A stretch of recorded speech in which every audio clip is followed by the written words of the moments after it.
తెలంగాణ ఆర్టీసీలో తెలంగాణ ఆర్టీసీని ప్రభుత్వంలో విలీనం చేయాలంటూ అలానే ఆర్టీసీలో పనిచేస్తున్నటువంటి కార్మికుల సమయం తగ్గించాలని అట్లనే వారికి ఏదైతే ఆగిపోయినటువంటి పే స్కేల్ను వెంటనే అంటే ఏరియర్స్ను రిలీజ్ చేయాలని అట్లనే అనేక విషయాలపైన ఈరోజు బస్ భవన్ దగ్గర ధర్నా అయితే ఏర్పాటు చేయడం జరిగింది.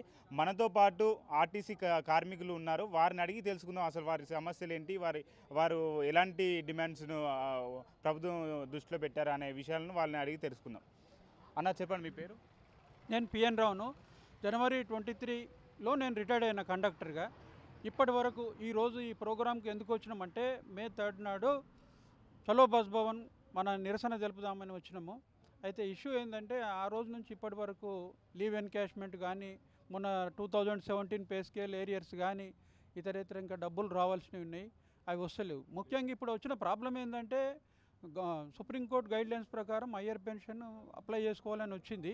దానికి ఇప్పుడు డబ్బులు కడదామంటే ఒక్కొక్కరికి 5 లక్షలు 6 లక్షల అమౌంట్ పేమెంట్ చేయాల్సి వస్తుంది. అవి మళ్ళీ మనకు హయ్యర్ పెన్షన్ రూపంలో అమౌంట్ పెన్షన్ శాంక్షన్ అయ్యి రిమైనింగ్ బ్యాలెన్స్ వస్తుంటుంది. కానీ అవి కట్టడానికి ఇలా గత 3 ఏళ్ళ నుంచి అనేక ఇబ్బందులు పడుతున్నాం. కానీ మేనేజ్మెంటు ఏమాత్రం చెల్లించకుండా తాత్సారం చేస్తుంది. ఇది బాధాకరం. ఒక్కొక్కరు అసలు ఏం చెప్పుకోలేని పరిస్థితి, ఎవరికి రిప్రజెంట్ చేయాలనో తెలియని పరిస్థితి. అసలు యూనియన్లే లేకుండా గత ప్రభుత్వం చేస్తే కొనసాగింపు ఈయన మన గౌరవ ముఖ్యమంత్రి గారు చేయడం కూడా చాలా బాధగా ఉంది. ఇది తక్షణమే ఈ బాధలన్నిటినీ, ఇది ప్రజాస్వామ్య దేశం కాబట్టి ఈ ఆర్టీసీలో కూడా ఎప్పటి నుంచో యూనియన్ యాక్ట్ ఉన్నది. దాని ప్రకారము కార్మికులు సమస్యలు చెప్పుకోవడానికి ఒక ప్లాట్ఫామ్ కావాల్సిన అవసరం ఉంది. కాబట్టి కంపల్సరీ యూనియన్స్ను పునరుద్ధరించాలని చెప్పేసి, మరి అనేక అణగారిన వర్గాలే ఇందులో ఆర్టీసీలో కండక్టర్ డ్రైవర్లుగా ఉంటారు. కాబట్టి వాళ్ళ బాధలను ఆ యూనియన్ కనుక ఓకే అని అంటే చాలా సమస్యలు పరిష్కారం అవుతాయి. కాబట్టి తక్షణమే గౌరవ ఎండి గారు, గౌరవ ముఖ్యమంత్రి గారు దీని మీద తక్షణమే స్పందించి ఈ సమస్యకు కారణాలు ఏంటి అనే విషయంలో మీరు ముందుకు పోవాల్సిన అవసరం ఉందని చెప్పి విజ్ఞప్తి చేస్తున్నా. అయితే ఏరియర్స్ అంటే దాదాపు ఎంత వస్తాయి మీకు, ఎంత ఆగిపోయినాయి, ప్రభుత్వం నుంచి ఎంత రావాలి, ఒక్కొక్క కార్మికుడికి ఎంత ఆగిపోయి ఉంటుంది? నాకు లీవ్ ఎన్కాష్మెంట్ అమౌంటే 5.5 lakhs రావాలి. తర్వాత ఈ యొక్క పే ఏరియర్స్ 2.5-3 లక్షలు రావాల్సిన అవసరం ఉంది. దానికి వీళ్ళ దగ్గర ఉంచుకుంటే ఒక మిత్తి ఇస్తారా, లేకపోతే ఇంకేమన్నా వడ్డీ ఇస్తారా అంటే అది లేదు. ఊరికే దాన్ని ఏమంటారంటే ఒక రకమైన జులుం.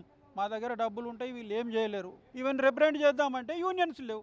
ఎవరికి రిప్రజెంట్ చేయాలి? ఇండివిజువల్గా cannot solve all the problems of the RTC. So union అనేది కంపల్సరీ ఉండాలి. యూనియన్ ద్వారా మేమైనా చెప్పుకుంటాం సాధక బాధకాలు. కాల్ కింద అని చేసినట్టు విధంగా ఇలా మేనేజ్మెంట్ కానీ ప్రభుత్వం దృష్టికి తీసుకుపోకుండా ఇక్కడిదిక్కడనే భస్మాసురాస్తం పెట్టినట్టు మేనేజ్మెంట్ చేస్తుంది. ఇది చాలా బాధాకరము. ఇది అసలు నాకైతే బాధ అనిపిస్తుంది. ఏంటంటే అసలు ప్రజాస్వామ్యంలో ఉన్నామా మనం, ఇంకెక్కడ బ్రిటిషర్స్తోని అడ్జేస్తున్నామా అనే రకంగా ఉన్నది ఇలా ఆర్టీసీలో. దీని తక్షణమే తగు అధికారులు, లేకపోతే గవర్నమెంటు, తెలంగాణ గవర్నమెంటు పెద్దలు, మంత్రివర్యులు అందరూ సమీక్షించి దీన్ని సాధక బాధకాలను తెలుసుకొని ఒక ప్రజాస్వామ్య తెలంగాణ ఆర్టీసీగా ఏర్పాటు చేయాలని చెప్పి మనవి చేస్తాం. అయితే గతంలో ఈ ఏదైతే సంబంధించిన అంశం ఉందో దానిపైన మీరు ఏమన్నా అధికారులను కలిసారా? కలిస్తే వాళ్ళు ఏమన్నారు మీతో? అసలు యూనియన్లు గత ప్రభుత్వమే రద్దు చేసింది. ఇప్పుడు ఎవరు ఒక కండక్టర్ వచ్చి ఈవెన్ డిఎంని డిపోలల్లో కలవలేని పరిస్థితి ఉన్నది. ఎందుకంటే మేనేజ్మెంట్ పెత్తందారం వ్యవస్థలో బతికినట్టు కొడుతుంది నాకైతే. ఇలా డిపో మేనేజర్నే కలవని వాళ్ళము ఒక ఎండి గారికి వచ్చి ఎట్లా రిప్రజెంట్ చేస్తాం చెప్పండి? ఇక అసలు గేట్ కాడికి కూడా రాలేని పరిస్థితి. అందుకే నేనేమంటా అంటే ప్రజాస్వామ్యబద్ధంగా ఏర్పడ్డ మన ఈ దేశంలో యూనియన్లు అనేది యాక్టివ్ ఉన్నది. దాని ప్రకారం యూనియన్లు పెడితే మనకు మాట్లాడరాకుండా కనీసం యూనియన్ లీడర్లన్నా ఏదైనా సమస్యలు తగు అధికారుల దగ్గర తగు విధంగా మాట్లాడతారు. అయితే మీరు ఎన్ని సంవత్సరాలు ఆర్టీసీలో మీ ప్రయాణము, అంటే మీరు జాబ్ చేశారు, అట్లనే ఎట్లా ఉన్నది అంటే పని వ్యవస్థ ఎట్లా ఉంటుంది ఆర్టీసీలో? నేను 33 ఏళ్ళు కండక్టర్గా డ్యూటీ చేసిన. మొన్న 23 జనవరి నాడు చేసిన. ఎంత బాసిజం ఉంటుంది ఇలా. బాధాకరం ఏంటంటే ఎవరికి ఏం చెప్పరాదు.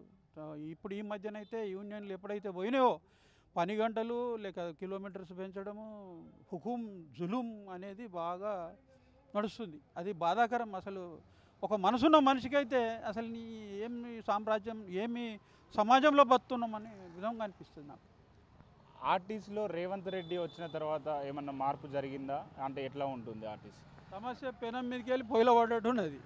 సారు ముందు ఎలక్షన్లప్పుడు వాగ్దానం ఏం చేసిండు పాపం, మీకు చక్కటి పరిపాలన ఇస్తా అంటే మేము కూడా భ్రమించినాం నిజంగానే ఏదో మంచి రోజులు వస్తాయని చెప్పేసి. ఇక ఉల్టా అయిపోయింది. ఇప్పుడు ఏమైపోయిందంటే దాని గురించి అడిగే నాదుడే లేదు. అసలు ఇంత మంచి గవర్నమెంట్ ఇప్పుడు ప్రజెంట్ ఉన్నప్పుడు సమస్యను తీసుకుపోవడానికి ఒక వేదిక లేకుండా, ఒక రిప్రజెంటేషన్ లేకుండా ఉన్న పరిస్థితి ఏర్పడ్డది. ఎందుకంటే మేనేజ్మెంట్ తొక్కి పెడుతుంది. ఇలా డిపోలలో పోయి ఏ ఒక్కరినట్టు కాంచిన చాయ్ తాగాడ, వాటర్ తాగాడ విపరీతమైన సమస్యలు చెప్తారు.